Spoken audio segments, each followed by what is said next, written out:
আপনি কি ইউটিউব থেকে ইনকাম করছেন কিন্তু মনে হচ্ছে কিছু একটা মিস করছেন? ইনকাম হচ্ছে কিন্তু বাড়ছে না। তাহলে আজকে ভিডিওটা আপনার জন্য গেম চেঞ্জার হতে পারে। আমি এমন গোপন 7টি কৌশল জানাবো যেগুলো জানার পর আপনার ইনকাম বাড়বে ইনশাল্লাহ। এক সেকেন্ড স্কিপ করবেন না, কারণ স্কিপ করলে মিস করবেন আপনার ইনকামের ভবিষ্যৎ। আর এর সাথে থাকবে এই 7টি গোপন কৌশলের সাথে লাস্টে আমি একটি গোপন ট্রিক্সও শেয়ার করব। তো চলুন শুরু করি। প্রথমে যেটা জানবো, ভিডিও এসইও মাস্টার করুন। এসইও নিয়ে আমি গত ভিডিওতে বলেছি, যারা না দেখছেন তারা ওইটা দেখে আসতে পারেন, তাহলে পুরোপুরি জিনিসটা জানতে পারবেন। তারপর আমি আজকে একটু সহজ বিষয় এটা নিয়ে তুলে ধরতেছি। বেশিরভাগ ইউটিউবার ভিডিও বানায় কিন্তু এসইও করে না। টাইটেল, ডেসক্রিপশন, ট্যাগ এগুলো শুধু লেখার জন্য না ভাই, অর্গানিক ভাবে ভিউ আনার জন্য এটি খুবই গুরুত্বপূর্ণ কাজ করে। টাইটেলের শুরুতেই কিওয়ার্ড দিতে হবে অনেক সুন্দর, এগ্রেসিভ। যেমন আপনি দিতে পারেন ফ্রিল্যান্সিং বাংলা টিউটোরিয়াল, যদি আপনি ফ্রিল্যান্সিং নিয়ে কাজ করেন। ডেসক্রিপশনে এটার বিস্তারিত লিখে দিবেন। ট্যাগে যে কি করবেন, এই রিলেটেড মানুষ কি কি আরো সার্চ করতে পারে সেটা আপনি দিতে পারেন। যেমন ফ্রিল্যান্সিং বাংলা, তারপর আরো দিতে পারেন ফ্রিল্যান্সিং বাংলা টিউটোরিয়াল 2025, ফ্রিল্যান্সিং কিভাবে শিখবেন, ফ্রিল্যান্সিং বাংলার সহজ মাধ্যম। এরকম কিন্তু রিলেটেড আরো কিওয়ার্ড কিন্তু আপনি দিতে পারেন। সেগুলো কোথায় দিবেন? ট্যাগ যে জায়গাটা আছে, ট্যাগ যেখানে দিতে হয় সেইখানে আপনি এই শব্দগুলোর মিল রেখে প্রয়োজনীয় শব্দগুলো কিন্তু লিখতে পারেন। এইটা হচ্ছে এসইও। আর সবচাইতে বড় কথা হচ্ছে কি ভাই, সফল যে চ্যানেলগুলো দেখতেছেন সবাই কিন্তু এসইও নিয়ে পাগলের মতো কাজ করে। আপনি কেন পিছিয়ে থাকবেন? আমার এই একটা প্রশ্ন আপনাদের কাছে থাকলো, অবশ্যই কমেন্টে জানাবেন। তারপর 2 নম্বর যে বিষয়টা, ট্রেন্ডিং টপিকের উপর ফোকাস করতে হবে। ট্রেন্ডিং টপিক নিয়ে আপনার কাজ করতে হবে। আপনি কি ভাবছেন, তার থেকে বড় বিষয় হচ্ছে সঠিক সময়ে কি বলতে হবে বা কি করতে হবে সেটা হলো গিয়ে মাথায় থাকতে হবে। যেমন সামনে ঈদ আসতেছে, ঈদের সময় ঈদ স্পেশাল কন্টেন্ট তৈরি করতে পারেন। এসএসসি পরীক্ষার রেজাল্ট বা শিক্ষার্থীদের টার্গেট করে ভিডিও তৈরি করতে পারেন। Trending news, background info video, এইগুলো নিয়ে কিন্তু আপনি ভিডিও তৈরি করতে পারেন। এই ক্ষেত্রে আপনি কিছু টুলস ইউজ করতে পারেন, যেমন Google trend, YouTube trending tab, তারপর ফেসবুক ভাইরাল কন্টেন্ট, এই ধরনের। আর সবচাইতে বড় বিষয় কি জানেন, এই সব বিষয় নিয়ে কাজ করতে হলে আপনাকে স্মার্ট হইতে হবে। আপনাকে কিন্তু খুবই স্মার্ট হইতে হবে, কারণ স্মার্ট ইউটিউবাররা এই সব টপিকের উপর কিন্তু আগে ভাগে ঝাঁপাই পড়ে। কারণ এই ভাইরাল টপিক নিয়ে যদি আপনি খুব তাড়াতাড়ি এবং প্রথম ভিডিওটা যদি আপনি দিতে পারেন, তাহলে কিন্তু আপনার ভিডিও বেশি ভাইরাল হওয়ার চান্সই থাকে। কারণ প্রথম মানুষ ভিডিওটা দেখবে, তারপর যদি আপনি অনেকগুলো ভিডিও পরে যদি আপনার ভিডিওটা পাবলিশ করেন এই একই বিষয়ের উপর, তারপর কিন্তু মানুষের আগ্রহ তেমন থাকে না, কারণ তিনি হয়তো আরো 2টা ভিডিওতে এইসব বিষয়ে জেনে গেছে। তাই এই ভাইরাল টপিকের উপর কাজ করতে হলে আপনাকে কিন্তু ঝাঁপাই পড়তে হবে আগে ভাগে।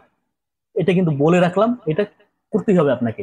তারপর 3 নম্বর যে বিষয়টা, সেটা হচ্ছে থাম্বনেল মানেই হুক। থাম্বনেল নিয়ে আপনাকে কিন্তু ফোকাস দিতে হবে। কারণ আপনি যখন আমার এই ভিডিওটা দেখতেছেন তখন কিন্তু আপনি আমার থাম্বনেলটা আগে দেখছেন। কারণ মানুষ এই থাম্বনেল দেখার জন্য মাত্র সময় পায় 3 সেকেন্ড, আর এই 3 সেকেন্ডের ভিতরে তিনি ভাবেন যে এখানে ক্লিক করব কি করব না। তো অবশ্যই আপনাকে ওই থাম্বনেলটা এমন ভাবে আকর্ষণীয় ভাবে তৈরি করতে হবে যাতে মানুষ ওই 3 সেকেন্ডের ভিতরে মানুষের মাইন্ডে নিতে পারে যে না, এটা আমার দেখতেই হবে। এমন ভাবে তৈরি করতে হবে। তার ভিতরে আমি কিছু ট্রিক্স আমি আপনাদেরকে দেই। যেমন আপনি যদি আপনার ফটো দেন, তাহলে অবশ্যই ভালো ইমোশন নিয়ে দিবেন। যদি ফানি হয় সেরকম ফানি এক্সপ্রেশন দিবেন, যদি স্যাড হয় সেরকম দিবেন। তারপর লেখার যে কালার, সেই কালারটা কিন্তু খুব গুরুত্বপূর্ণ। এটা কিন্তু মাথায় থাকতে হবে। কালার এমন কালার দিতে হবে যে কালার মানুষ পছন্দ করে এবং মানুষের চোখে একদম স্পষ্ট করে দেখা যায়। তারপর বড় আকারে লিখতে হবে। আপনি থাম্বনেলে কম লেখেন সমস্যা নাই, কিন্তু আপনি যে কয়টা অক্ষরই লিখেন সেগুলো যেন একটু বড় বড় হয়, মানুষের চোখে পড়ে। কৌতূহলী তৈরি করার মতো কিছু লিখবেন, তবে অবশ্যই মাথায় থাকতে হবে ক্লিক বেইট এই ধরনের যাতে না হয়।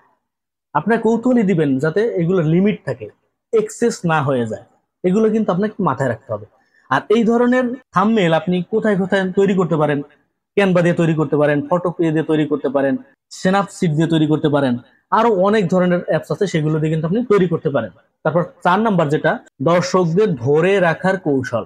অডিয়েন্স রিলেশন বাড়াতে হলে আপনাকে কিছু কিছু বিষয় আপনার মাথায় থাকতে হবে, এবং কিভাবে করবেন সেটা আমি আপনাদেরকে বলি। ভিডিওর শুরুতে মানে ইন্ট্রোতে এমন কিছু বলতে হবে যা মানুষ কিন্তু আপনার ভিডিও 30 সেকেন্ড পর্যন্ত দেখবে। প্রথম ওই 30 সেকেন্ডের ভিতর আপনাকে আপনার যে ভিডিওর ভিতর আপনি কি কি বলবেন বা কি কি বিষয় আছে এইগুলো কিন্তু সারাংশ আকারে আপনাকে বলতে হবে। এবং শেষে দিকে আপনার একটা সিক্রেট টিপস থাকবে বা কিছু আপনি একটা বোনাস হিসেবে কিছু দিতে চাচ্ছেন, সেটাও কিন্তু আপনার ওই 30 সেকেন্ডের ভিতর কিন্তু তুলে ধরতে হবে। তাহলে আপনার যে অডিয়েন্স যারা ভিডিও দেখবে তারা কিন্তু আগ্রহ থাকবে যে না, এই ভিডিওতে হয়তো বা এত কিছু যেহেতু দেখাচ্ছে এবং বোনাস হিসেবে যে জিনিসটা দিবে সেই জিনিসটা আমার দেখতে হবে, এরকম একটা আগ্রহ কিন্তু আপনার প্রকাশ করতে হবে ওই প্রথম সেকেন্ড থেকে এবং 30 সেকেন্ড বা 40 সেকেন্ড এটার ভিতর। তারপর প্রতি 1 থেকে 2 মিনিটের ভিতর ভিজুয়াল চেঞ্জ করতে হবে। Animation, pop app, zoom in ব্যবহার করতে পারেন। প্রশ্ন করে ভিউয়ারদের ইনভলভ করতে পারেন। যেমন আমি যদি আপনাদেরকে আজকে প্রশ্ন করি যে এই যে আমি যতটুকু বললাম, এইটা আপনাদের কি মনে হয়, এই টিপস গুলো কি আসলে আপনাদের কাজে লাগবে, এরকম আমি আপনাদেরকে প্রশ্ন করি। তো এরকম প্রশ্ন কিন্তু আপনারাও এরকম ভিডিওর মাঝে করতে পারেন। এতে কিন্তু আপনার অডিয়েন্সটা আপনার সাথে কিন্তু কানেক্ট হওয়ার চেষ্টা করবে। তারপর 5 নম্বর যে সিস্টেমটা, সেটা হলো লাইভে এসে ইনকাম ডাবল করতে হবে। লাইভ মানেই সরাসরি কানেকশন, আর ইউটিউব তাতে বেশি ইনকাম দেয়। কেন লাইভ করবেন?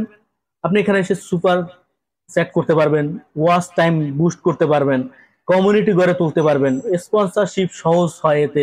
আপনার সাথে সরাসরি অনেক স্পন্সরশিপ আসবে এবং আপনার সাথে আপনার কথা বলার ধরন যদি ভালো হয়, তার আপনার সাথে কিন্তু এই কন্ট্যাক্ট করবে। কন্টেন্ট আইডিয়া আপনি কিউএনটি লাইভ করতে পারেন। বিহাইন্ড দ্য সিন, আপনার ভিডিওতে আপনি কোন কোন জিনিসগুলো দেখান সেইগুলোর যে বিহাইন্ড দ্য সিন থাকে সেগুলো দেখাইতে পারেন। সাবস্ক্রাইবারদের সঙ্গে গেম শো করতে পারেন, এগুলো আপনি করতে পারেন। তারপর 6 নম্বর যেটা, সেটা হচ্ছে রিউজ করে ইনকাম বাড়ানো। রিউজ করে কিন্তু ইনকাম বাড়াইতে পারেন।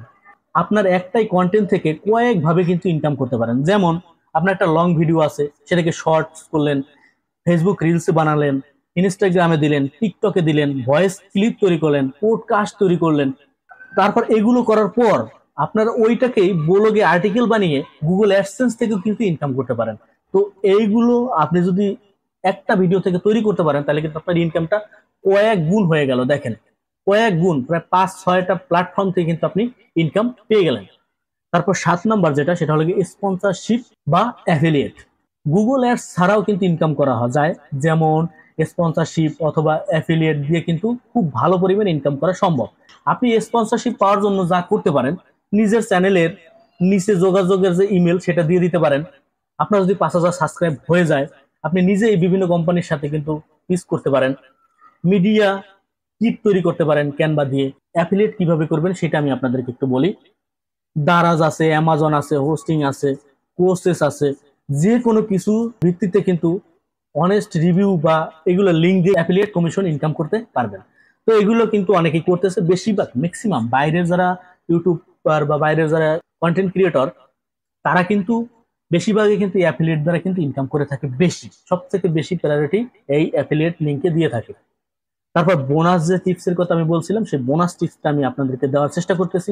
ইউটিউব কমিউনিটি ট্যাব ব্যবহার করতে পারেন। যেমন পুল, প্রশ্ন, হানি পোস্ট, অডিয়েন্স ধরে রাখতে, এমন রিটেনশন বাড়ানোর জন্য আপনি অনেক কিছু করতে পারেন। কমেন্টে রিপ্লাই দিতে পারেন। এতে কিন্তু আপনার এঙ্গেজমেন্ট বাড়বে এবং ভিডিওর র্যাঙ্কও কিন্তু বাড়বে। আমি কিন্তু কয়েকটা ভিডিওর ভিতরে বলেছি যে আপনার অডিয়েন্সের সাথে কমেন্ট করে সেই কমেন্টের কিন্তু আপনি রিপ্লাই দিতে হবে। এই রিপ্লাইয়ের মাধ্যমে কিন্তু তাদের সাথে একটা কমিউনিটি গড়ে তোলা হয়। তারপর এঙ্গেজমেন্ট বাড়ে, আর এঙ্গেজমেন্ট বাড়লে কিন্তু আপনার ভিডিওটা কিন্তু আস্তে আস্তে র্যাঙ্ক বাড়ে। আর এইভাবে কিন্তু আপনার ইনকামটাও বাড়বে, কারণ আপনার ভিডিও যত র্যাঙ্ক বাড়বে, যত ভিউ হবে, ততই তো আপনার ইনকাম। এটাই তো স্বাভাবিক, তাই না? তো যাই হোক, উপরের এই যে এতক্ষণ যে বিষয়গুলো নিয়ে আলোচনা করছি, এই বিষয়গুলো যদি আপনি প্রপারলি যদি ইউজ করতে পারেন, তাহলে আপনার ইনকাম বাড়বে বাড়বে বাড়বে। আর ভিডিওটা যদি ভালো লাগে, একটাই অনুরোধ, এই ভিডিওটা আপনার ইউটিউবার বন্ধুদের সাথে শেয়ার করতে পারেন, তারা জানুক কিভাবে ইনকাম বাড়ানো যায়। কমেন্টে জানাবেন আপনার এখন পর্যন্ত কোন টিপসটা সবচাইতে দরকারি মনে হয়েছে। আর আপনি যদি চান পরের ভিডিও কি সম্পর্কে চান, সেটাও কমেন্টে জানাবেন যে আমি এই সম্পর্কে জানতে চাই। আর এই ভিডিওটা আপনি সম্পূর্ণটা দেখে কাজে লাগান, ইনশাল্লাহ ইউটিউব আপনার ইনকামের অন্যতম প্রধান উৎস হয়ে দাঁড়াবে। সবাই ভালো থাকেন, সুস্থ থাকেন, দেখা হচ্ছে পরবর্তী আর একটা ভালো একটা ভিডিওতে। গুড বাই, টাটা, আল্লাহ হাফেজ।